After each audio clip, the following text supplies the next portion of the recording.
Well, g'day curd nerds. G'day curd nerds. Well, g'day curd nerds. Well, g'day curd nerds. Well, g'day curd nerds. Well, g'day curd nerds.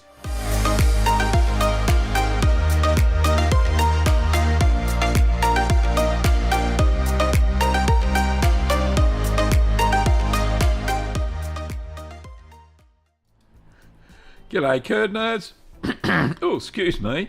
Welcome to well, it's nearly Christmas anyway, so I've got the hat on, I got the lights on, and I got the Christmas tree in the background. That way, there it is. It's over there. Welcome to Ask the Cheeseman. This is episode, 247, and hopefully I will be able to answer your home cheese making questions. Lots of people in the chat, which is fantastic. Thank you everybody who has said g'day to start with. Always lovely. And of course, the show wouldn't happen without all the financial members. So thank you to all of the YouTube members, and special thank you this week to Team Schmitz and Annette and Valerie and Alberto. Thank you very much for your YouTube membership. And of course, never forgetting the patrons. And we have a new patron this week, Rudolph. Thank you, Rudolph, for your patronage. Absolutely fantastic. And like I said, without their support, the show wouldn't happen on a twice weekly basis on Wednesday evenings and Sunday mornings. Okay. So that aside, don't forget that we have the gallery at 30 minutes past the hour. We also have some lame cheese jokes. There's always lame cheese jokes. So we're going to do some of those. And good news, I was watching something on YouTube just before. And soon YouTube will be doing audio translations. So you can have, this is happening soon, so I don't expect it before Christmas, that's for sure. But they're going to be having different audio soundtracks, and there's an AI that actually will do the translation.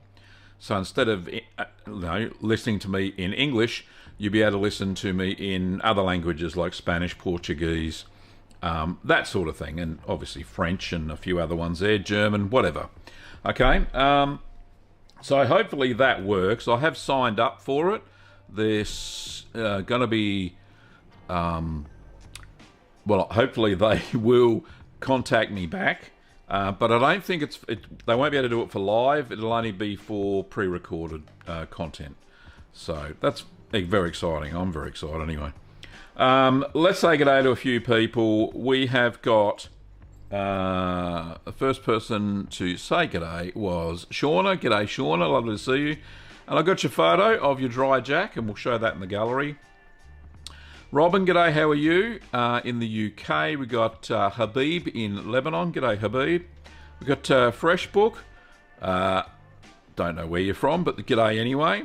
And just on that note, Fresh Book said he sent me a request on Facebook. Unfortunately, I don't accept Facebook friends on my personal Facebook page. I like to keep the stuff that I share with my family private. But if you want to, sign up to anything, then obviously on Facebook there's the Cheeseman TV Facebook page, and I think there's over 5,000 people on that page that follow me regularly there. So that's where you can ask questions and all that sort of stuff if you want to. G'day to Annette. Hello, Annette. Lovely to see you back again. Suzanne from Alberta. Nice one. John. G'day, John, with all your icons. And Eagle. Who else we've got? Slappy Burrito. Love that name. Very cool. Steve Banner in the US. G'day, Steve. And All Was Right, who made it on time. So did NJ. And some lad from the Ukraine. Thank you. Like I said, I can't do Google Translate on the fly, unfortunately, in the comments. But thank you very much And I'm glad you've been watching the channel for over 2 years, so very cool. Jeanette, g'day Jeanette, lovely to see you. And you've got the first question of the day. And Midwesterner from Missouri, USA. Thank you for joining me today, everybody. Okay, so first question or statement says, good afternoon, I'm from the Ukraine. I like your channel very much. I've been making cheese with you for 2 years now. Thank you for being me. Oh, okay, cool. Thank you so much. And hope you're not in any in line of fire or anything like that over there. And I hope you push back the invaders to your country. So best wishes, and hope you're still making cheese, which is cool. Jeanette says, curious how to make my curds stronger. Mine tend to disintegrate when stirring. Okay, so there could be some issues. Stronger curd set, obviously with calcium chloride. You've got to add that. Also, what you have to do is, it depends on the milk as well. Remember the video not so long ago where we had Jeff and Heidi over? One of their problems was they couldn't get a very strong curd set, Jeanette. So they came over for that, fake class that I put on for them. It wasn't really fake. We actually saw the cheese, the halloumi, all the way to the end, which was great. And I let them take half the halloumi home, so that was very cool. So what their issue was, they were using pasteurised homogenised milk, and that was the big issue. The milk had been standardised, a lot of the cream had been taken out, so therefore a lot of the fat had gone, and we don't really know how high the pasteurisation was either. So as soon as they went and changed to, I recommended to them a couple of milks from some local dairies. They actually used Made by Cow in the end, the Frisian version, the blue capped raw cold pressed milk, and they reckon their curd set was just absolutely fantastic. So usually it's the milk. Even if you're using raw milk, sometimes during the end of the lactation period, the proteins and fats are a lot lower than what they are at the start of the lactation period, and a lot of people tend to have issues with curd set at the end of the lactation period as well. So hope all that helps, Jeanette. Next question is from Freshbook, says, can I make 100 kilos of cheese by watching your video? Yes, you can. All you have to do is scale it up, just like a cookbook. Scale up the recipe. So I start at 10. Usually most of my recipes are 10 litres. So all you have to do is times it by 10, all the ingredients. So all the timings will be the same. The pressure will be the same for the size of cheese. Obviously you'll have to compensate for, the amount of pressure to close the rind. But yeah, certainly you can just scale it up by 10 and make the same cheese. So 10 times the rennet, 10 times the culture. Most of the sachets that I sell are for 100 litres of milk. So there you go. Midwesterner, sorry, I didn't get it quite right. Hang on, I've ditched the coffee. There's something wrong here. So I got a glass of red tonight, which is not like my normal bland, and the reason, you said you were gifted something, so Kim's given me an advent calendar, a wine advent calendar. She knows I like wine, of course. Who doesn't when you eat cheese and you match it? So she gave me, oh, can I get that in front of my face? There we go. So, I'll hold that there. So these little bottles are in this massive big advent calendar. So that's day 7's wine from Portugal. It's a medium to full-bodied red. I don't really know what it is. I think it might be some sort of Shiraz. But it's very nice. Oh, a little bit fruity too. Lovely. Anyway, onto the Midwesterners question. It says, I was gifted a full gallon of fresh milk from the farm milk. I was gifted a full gallon of fresh from the farm milk. Right, okay. What would you make with such a gift? I was thinking a simple cream cheese, but it seems a bit boring. Oh, contraire. If you make the French cream cheese, have a look at the recipe on the channel page.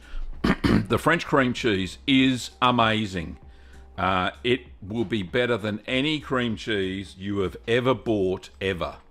And that's the only cheese that I will make cheese balls from. Like I made recently, you would have seen 5 festive fromage cheese balls. 4 litres or 1 gallon of milk is absolutely perfect. In fact, I think I used 3 litres of milk, or 3/4 of a gallon, and 1 litre or 1 quart of cream. So yeah, try that. It's just absolutely amazing. Okay, there we go. There's a bell rattle. Okay, Suna says, I have some calcium chloride that has passed the use-by date. Can I test to see if it's still usable, or should I err on the side of caution and buy a new bottle? Okay, so calcium chloride is a simple mineral salt. It does not change composition. Whoever put a use-by date on it, it's obviously just for food standard regulations. I can tell you now, I've been using the same calcium chloride since 2009. I bought a 500 milliliter bottle when I first started cheese making, thinking I'd still be making cheese, and of course I am. And I'm still using that same bottle. I decant it into a smaller one, and it still works perfectly. So calcium chloride does not go off per se. It's a mineral salt in a suspension of water. So there you go. Hope that clears all that up. Jeanette says, cheers. You're most welcome. Throw Up says, how long will cheese last in the fridge, even if I see mold? Okay, now it depends on the type of cheese. And I did a YouTube short recently, and you can see that over on the page, and it's titled Bad Mold on Cheese or something like that. In fact, let's go and have a quick look. I won't actually play it, but I'll show you where it is. Can I get it all to work? Here's the thing. So over on the channel page, this is me. If you go and have a look at the Shorts tab, you'll see that there is a bad mold on cheese. So this one here, just go and watch that and it'll answer your question. So there you go. Okay, back to me. There's my head. Okay, right, so that'll answer your question. Yeah, cool. Suzanne says, does rennet go bad? Well, that's a different question. Yes, it does. It has a limited time that the enzymes stay viable for coagulation, especially if it has not been refrigerated. So liquid rennet needs to be refrigerated. And if it isn't, it only has a shelf life of about 2 months, and that is 2 months from when you bought it, basically. It does have a best before date on it. I do tend to use my rennet up to 6 months, maybe even a year after the best before date, and it's still viable. I just use a little bit. But what I do is I test it before I use it. So what I do is I get a 1/4 cup, which is about 67, 70 millilitres, something like that. 70 millilitres, I think it is. Fill that up with warm milk. Put 2 drops of the rennet that I intend to use for that session. And if it sets within 30 minutes and it starts to go, hard, then all good. Or you can use it, no problems at all. If it doesn't set, then you should use a fresh batch. There you go. Hopefully that answers your question, Suzanne. Nice. Alrighty, keep the questions coming if you haven't already done. Oh, here's another one. All was right. Okay, says, how can I convince my wife just to cut off the mouldy bits and use the rest and not throw it in the bin? Good question. Yes.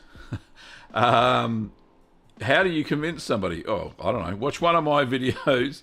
That short talks about good mould and bad mould. Well, there's a bad mould one and a good one. So the bad one actually describes that with semi-hard and hard cheeses, you can cut off any bits of mould and eat it, and there's no problems. Don't throw the whole cheese in the bin. However, if it's a soft cheese and it's got mould on it, and you didn't introduce the mould to it, like, you know, if you made a sherv and you put in some Penicillium candidum and some Geotrichum candidum, if you did that and it got white mould on it, perfect. Don't worry about it. That's fine. You can eat that. If you didn't, if you bought something like, say, ricotta, and it starts to get black or green or blue moulds on it, I would not eat it. It's fresh cheese, does not keep. It does not.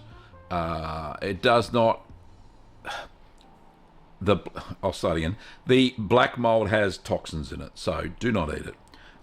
If that sort of mould appears on hard cheese, then yeah, just cut off about 2 centimetres all around it, the bit that was infected, and the rest is good to eat. So there you go. You can just tell them that Gav said, all right, I don't know if that works in your house, but it works in my house, so that's fine. Joshua, lovely to see you, mate. What is the difference between cheddar homemade versus the factory made? Well, it depends on how you make the cheddar. So there's a couple of styles of homemade cheddar. One is called farmhouse cheddar, which is basically a cheddar that hasn't been cheddared. It's a stirred curd cheddar. So instead of going through the cheddaring process, which is to flip big slabs of the curd over top to bottom for about, I think it's about 30 minutes to an hour, depends on how strong you want your cheese. Yeah, you can use that method, or you can use a normal cheddaring method. Now, difference between homemade and factory, it depends. Depends on how the factory makes it, of course. Obviously, they're making it in volume. If they're not following the traditional sort of recipe, and if they're, say, vacuum packing in, I've seen factories that make cheddar in massive big rectangles, like I'm saying, what's that? It's about 1 metre by 1 metre, right? And they just then vacuum pack them in plastic bags. And that's the sort of cheese you get in the supermarket that is labelled as, say, tasty cheddar. Now, it is actually technically cheddar. They go through the cheddaring process and all that sort of stuff, but they don't cloth band it. So in cheddar in the UK, there's a cheese called West Country Farmhouse Cheddar, which is indeed the AOP or AOC version of cheddar, and that is cloth banded, aged for a specific time, a specific type of milk is used. So that is authentic cheddar. All the other stuff can be called cheddar if it doesn't use the proper AOC name, and it can be of various qualities. But homemade cheese seems to be, well, in my humble experience anyway, better than some of the supermarket rubbish that you can buy. So, you know where it's been, you know how you've aged it, you know how long you've aged it for. I would say that a lot of cheeses that I make, I've never tasted anything similar to them in, say, the supermarket. So, hope that answers your question, Joshua. Cool Cat, you're a bit late to the show. Merry Christmas from the UK. Merry Christmas from down under here, mate. Suzanne says, what cheese do you make with less than fresh older milk? Okay. I'm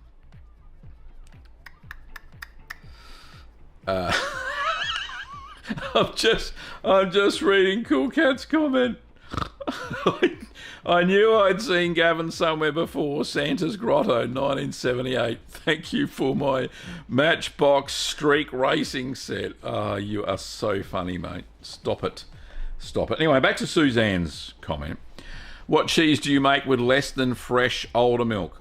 Okay, so if you're using pasteurised milk and it's at least a week before the best before date, or the use by date on milk it is, then you're good to go. You can make any cheese with it, basically.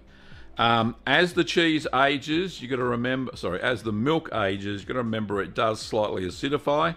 Even with pasteurized milk, it will. And it's a little bit difficult, more difficult to make the cheese that you technically want to make. Remembering that cheese factories usually use milk from the same day. So milk that has been taken from the cows, put straight into their vats, and away they go. So the fresher the milk, the better. If you're using less than fresh milk, look, the choice is yours. The flavours won't be the same. So, alrighty. Katerina, hello. How are you? Lovely to see you. Of course. What time is it? 20 past. Eagle has a question. Eagle says, self-made Camembert is far better than store-bought stuff. It's strong ammonia usually here. Yes, you do get a little bit of ammonia smell, of course, but I would tend to agree. Some of the store-bought Camemberts are mass-produced, and they're not real Camembert. They're not Normandy de Camembert, and they're not made with raw milk, which they have to be for the AOC version. I've never tasted an authentic Camembert. I'll have to say that up front. However, the ones I've made with raw milk, from what I've seen, tend to be the real deal, and they do taste amazing. They're a little bit gooey and just absolutely perfect. So I would admit that, yes, homemade Camembert made with raw milk is, when you get it right, tastes absolutely amazing. You cannot buy stuff like that unless, of course, you go to France and get it from in Normandy. Okay. Suna says, as different recipes vary in size when cutting the curd, I wonder if I should alternate between my curd harp and a curd knife to better suit the size. Yes, I would agree 100%. So when my curd cutter is set at the spaces is 1.25 centimeters, so that's half an inch. So many cheese making recipes that I do on the channel, they all call for a curd size of about 1.25 or half an inch cube size. However, there are quite a few variations. The moister the cheese, the less you cut it, obviously. Things like blue cheese, Camembert, Brie, those styles, white mold cheeses, blue mold cheeses, red mold cheeses, all have a higher moisture content. And the reason they have a higher moisture content is because the curd cut size is a lot larger. Alternatively, when you're making hard Italian cheeses, just using a curd cutter with the wires that you've seen me use many times in the videos, you can't get the curds small enough unless you use a balloon whisk. Because you want to get the final curds after the cooking down to about the size of a rice grain, a plump rice grain. And you can't do that with a curd cutter, so I usually use a balloon whisk, and that works very well as well. So there you go. So Suna, yes, it's up to you to determine what the recipe states and what kind of cheese you want to make from that recipe. Okay. Some guy says, what's the best cheese for Christmas? Well, funny you should say that. Last year, and I made a cheese. Let's go to the channel, and let's go to the searchy thing. Hang on, let me get there. So we're going to Christmas. Let's have a look. I did some Christmas. Hey, there we go. So there's two cheeses I kind of recommend. This one was really good. So it's the how to make Christmas fruitcake cheese. Can I get a, I don't know what they do there. Hang on. Instead of getting an ad, there I am. Oh, look, it's the same hat. Look at that, except I got on the wrong side. Hang on, let me fix it. There we go, look at that. Snap. I might be a little bit skinnier too. How long ago was this? 1 year ago. Oh, that's all right. All right, so I'm going to copy the thing for you and put it into the chitty chat. There we go. There's the link to the Christmas fruitcake cheese. And it is lovely. Really nice, sweet. It's got some nuts in it and all sorts of goodies, and it really is a very nice cheese. So give that one a go. Who was that? That was Some Guy. Thanks, Some Guy. Jeanette says, cheap commercial Camembert equals rubber pucks. Indeed, they are. And as you probably know, Jeanette, from some of the videos, I did a fake Camembert, which was the stabilised paste, washed curd, mould ripened cheese that I got the recipe from Giannicus Caldwell's Mastering Artisan Cheese Making, that book there, and I reduced the scale down. And that gave a very similar sort of cheese to the commercial ones you get in the supermarkets, the mass-produced sort of Camemberts. They use a stabilised paste because, as we know, as we're home cheese makers, that Camembert tends to go runny very fast if you use the traditional Normandy version and you keep the temperature too high. So, yes, I totally agree. That's one of the reasons I wanted to try that recipe, to see if it was similar. And you also would have seen the chili petite bries that I made based on a commercial cheese we buy here in Australia called Unicorn Chili Brie, which is anything but brie, because brie is about that big and these things were about this big. But yeah, I made a chili petite brie, which was delightful based on that stabilised paste recipe. Kim loved it. She absolutely cannot get enough of that stuff. Anyway, Judy says, hello Judy, says, hi everyone, sorry I'm late, just finishing dinner. You don't have to apologise, mate, you can come in any time. Amy's dad, 07. Amy's dad, my daughter's Amy, I'm Amy's dad.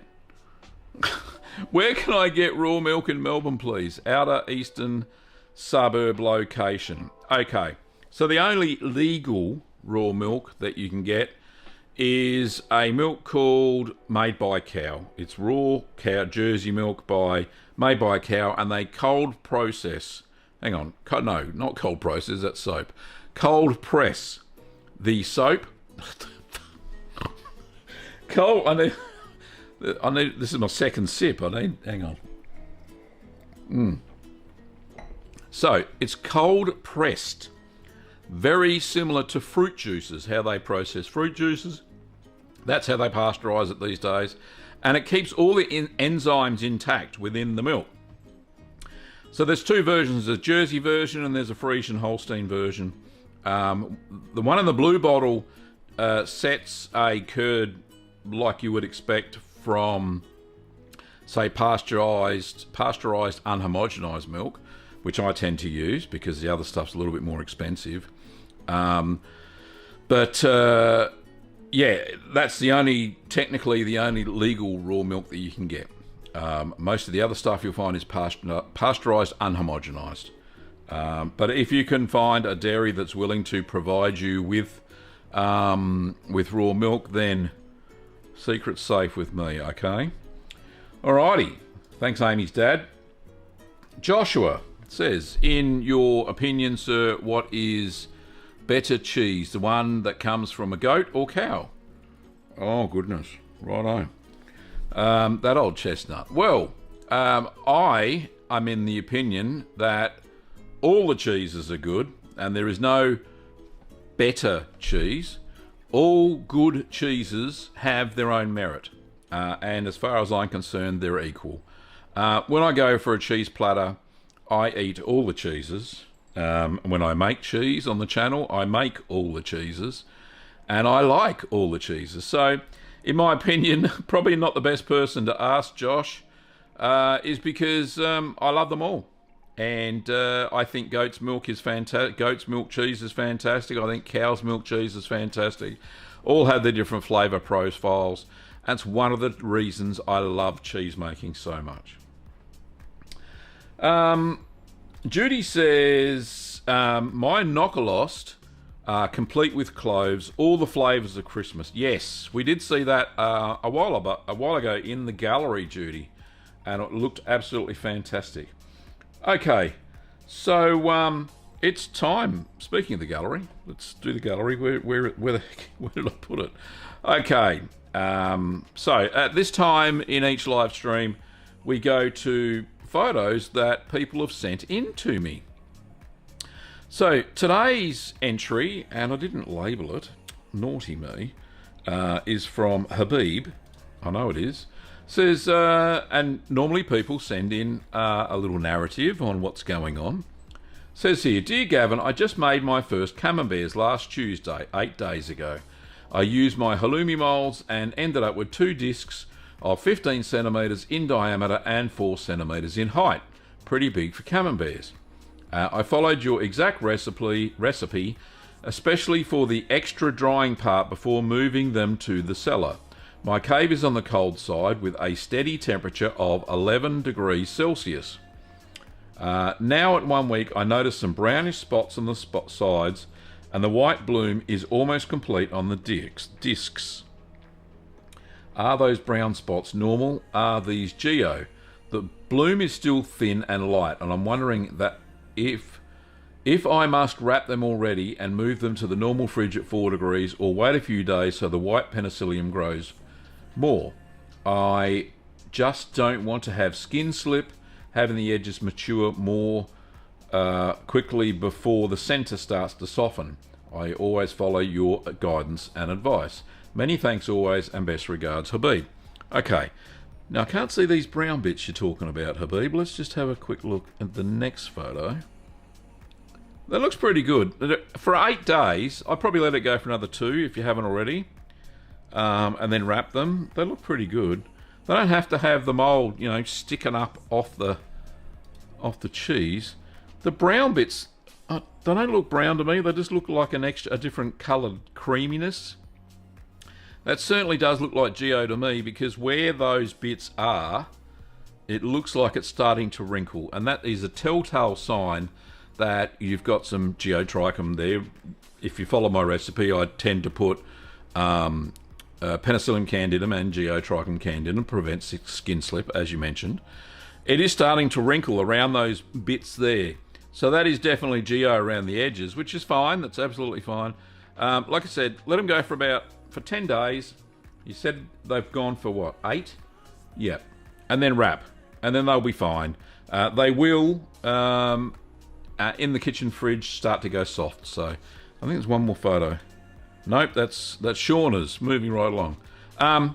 So I hope that's okay, Habib. Like I said, let them all grow out for another 2 days. I can't see any brown spots. I can just see a different coloured white, if that makes sense. So it's like a creamy colour. Just this edge here, around the sides here, that's geo. So all good, mate. So no need to worry. All right, the next one is from Shauna. Where are we? Shauna. There we go. So this funky looking cheese says, Hi Gavin and Kim, a photo of my dry jack all coated and ready for aging in the cheese cave. I used your Monterey Jack recipe with Mary Carlin's rub. So Mary Carlin wrote a book called Artisan Cheese Making at Home, and has a recipe for dry jack in it. So it is unsweetened cocoa, coffee, pepper and oil. I'll keep an eye on it for a month, but may have to vacuum pack if it gets out of hand. I am going to try to mature it for 3 months. Thanks for all you do, Shauna. Thanks, Shauna. That actually looks pretty amazing. And that will dry out. So you'll only need to do the rub once, as far as I know, from Mary's book. But yeah, typically dry jacks are pressed in in a bag, you know, so not a bag, a tight weave cheesecloth, and kind of flattened between 2 boards. So you've used a mould here, which is okay. There's no problems at all, especially if you used, say, my Monterey Jack recipe. So that's not an issue at all. I'm just hoping that that will keep the mould at bay as well, and impart some flavour and help it to dry out, because dry jack is a lot more crumblier and drier than a normal Monterey Jack. So that's it. That's all we have for the gallery today. Thank you everybody for sending in your photos. Thank you to Shauna and thank you to Habib. Now, if you want to send in some photos, then you can do so, and I'll show you how. We go to the channel page. Where is it? Where is it? Right, we go to the channel page, which is here, and we right at the end there's an About tab on the page. So we go to About, and down here it says Details. For business inquiries, view the email address. Now, I'm not going to show it because I'll get spammed to all Billio. So, yeah, so go there. That's where you send the photos. If you have questions or don't think something's quite right, or you're very proud or not so proud of your cheese creation, then that is the place to send it. So just go to the About tab and choose the email address there. There you go. Alrighty, so back to the questions. But before we do, I do have one joke. Oh, I've got a few. Alright, here we go. We're on a theme there for a second. Who is the jack of all cheeses? You'll guess this one straight away. It's Monterey. There we go. The jack of all cheeses, master of none. Monterey Jack. Okay. One more joke. Got to have another one. What is Cheese's favourite dance? The Munster Mash. I told you these were lame jokes. There we go. The Munster Mash. It's like the Monster Mash, but lamer. Oh, goodness me. All right. Some guy said, heck yeah, I'll give it a go. I think that's talking about the Christmas cheese. Yeah, so give that a go. It's a fantastic tasting cheese. And I think you can make it in a day. I can't remember the recipe off the top of my head. But I think it was a variation of maybe queso fresco. Could have been. Always Right says, slightly off topic, how many times have you seen the Monty Python cheese shop sketch? Just curious. A few times. I can't show it because it's copyright, but yeah, it is very funny. But yes, John Cleese just absolutely nails it with not only his knowledge of cheeses, but the pronunciation of all the cheeses as well. So if you haven't seen it, go and look up the Monty Python cheese sketch. It's very, very funny for this time of the year. Oh, goodness me. Suna says, I bake a lot of bread. How many days after baking should I wait to make cheese? Yes, so there is a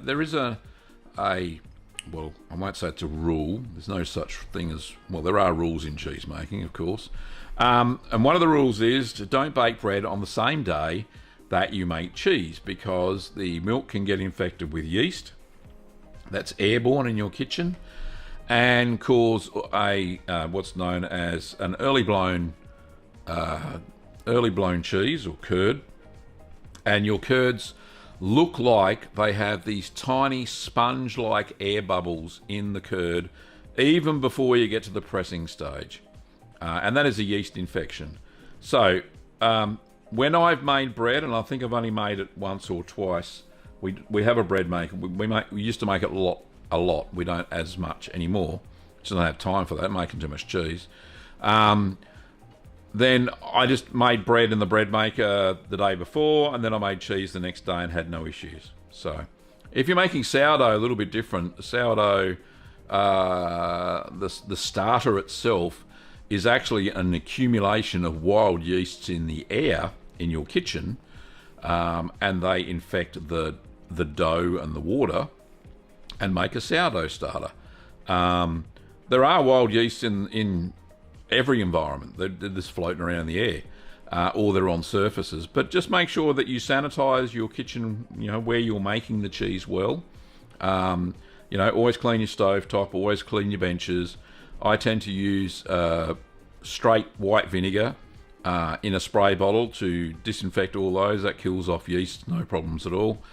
Around the sink area where you're going to do the draining and all that sort of stuff, I always spray all the stainless steel sink area and the side counters with white vinegar in a spray bottle, and I've never had any issues with yeast infections.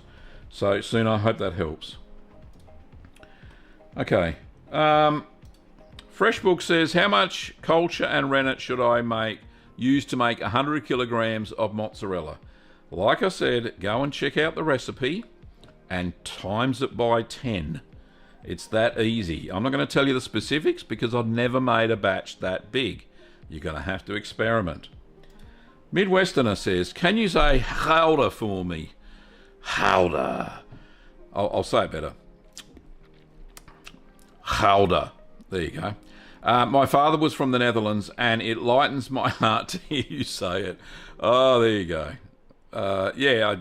Because who taught me how to say it?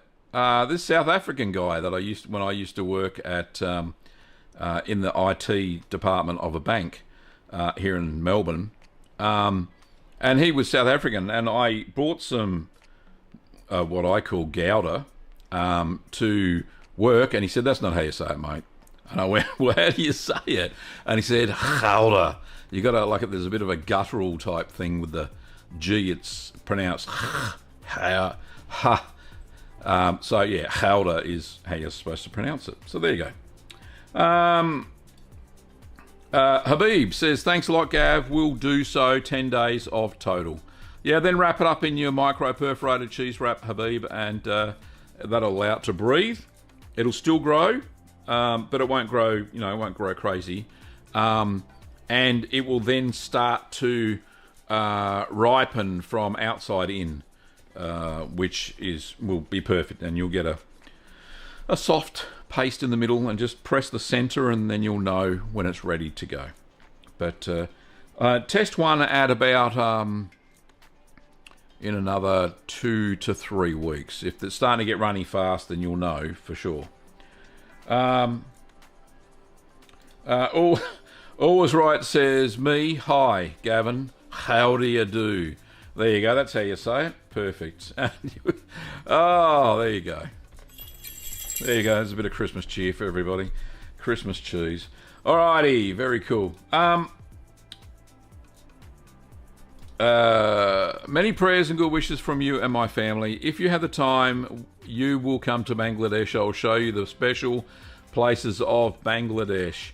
Now, I do remember talking to you on Facebook Messenger from the Cheeseman TV Facebook page, and I did highly recommend. There's a guy in Dhaka in Bangladesh, the capital city, a guy called Tutu Sard. Now, he has a Facebook. It's called Tutu's Artisan Cheese. Go and check that out. He actually does small-scale production that he sells, French and European-style cheeses in Bangladesh to expatriates from all over the world. So he was actually looking for a student to teach and help the tradition of that style of cheese making to flourish in Bangladesh. So Freshbook, you should go and check out his page and get in contact with Tutu Sard. I've no hesitation that he would help you out or point you in the right direction. And him being local, then you should have no issues certainly communicating either. So you go and check out Tutu. Nice guy. He's been on the channel. I interviewed him last year during the 12 Hours of Cheese live stream special. So there you go. Alrighty. What time is it? We have 15 minutes to go. I have a couple more lame jokes, of course, because that's what I do. But before I do, I need another sip of Christmas cheer. There we go. What is your favourite colour? What is the smartest cheese? What is it? What? Cheese Whiz. Now, Cheese Whiz, so I've been told, I've never actually seen it, is cheese in a can. that you can squirt. So it's squirty canned cheese. Obviously highly processed. I would say it's not the smartest cheese in the world. It's probably the dumbest cheese. Seeing cheese is made with rennet, milk and salt. That's the most basic constituents of cheese. Anyway, one more joke. There's a couple of questions. We'll get to those in a sec. What do you call a cheese that is sad? Anyone? Blue cheese. Sad face. Rightio. Yes, so cheese that is sad, blue cheese. They are blue. Alrighty, there are a couple more questions. Let's have a look. Sooner says, I would like to purchase an Inkbird thermostat for my cheese cave. May I ask which one you use? Indeed, you can ask. And I shall tell you. Let me go to my blog, Little Green Cheese, that I infrequently update. And I will find you the blog post where I wrote. Where is it? Here it is, Little Green Cheese. That's me. There is another blog, cheese blog, called Curd Nerd. That's not me. I'm not the Curd Nerd. I just say, g'day, Curd Nerd. My website is Little Green Cheese. It says here, cheese making at home with Gavin Webber, the Cheeseman. That's me. All right, so how to make a cheese fridge. The Inkbird that I recommend is the ITC 308. So I will put a link. Let me have a look. Where the heck is it? Sorry, this is a whole evolution here. So there's a link in the chat to the how to make a fridge, and there's some affiliate links in that post. No obligation, but if you do choose to use them, I get a small percentage of the sale on Amazon, so that's always nice. But yeah, you can go and check that out if you like. Habib has a question. It says, I wonder if someone can send food as a gift to Australia, for example, some vac-packed cheeses, hard ones of course, or like some wine bottles. Is this allowed through customs? No. As a normal, like if I tried to send you cheese, Habib, to Lebanon, they would confiscate it at the border here in Australia, probably.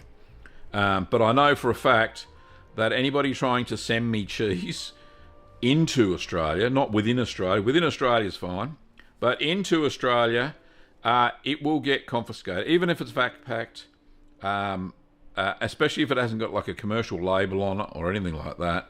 Then yeah, more than likely, it probably wouldn't make the journey because it's hot as heck in most of Australia at the moment. Not here, but in Victoria it's a little bit cooler. But yeah, it probably wouldn't make it. Wine, no, I don't know.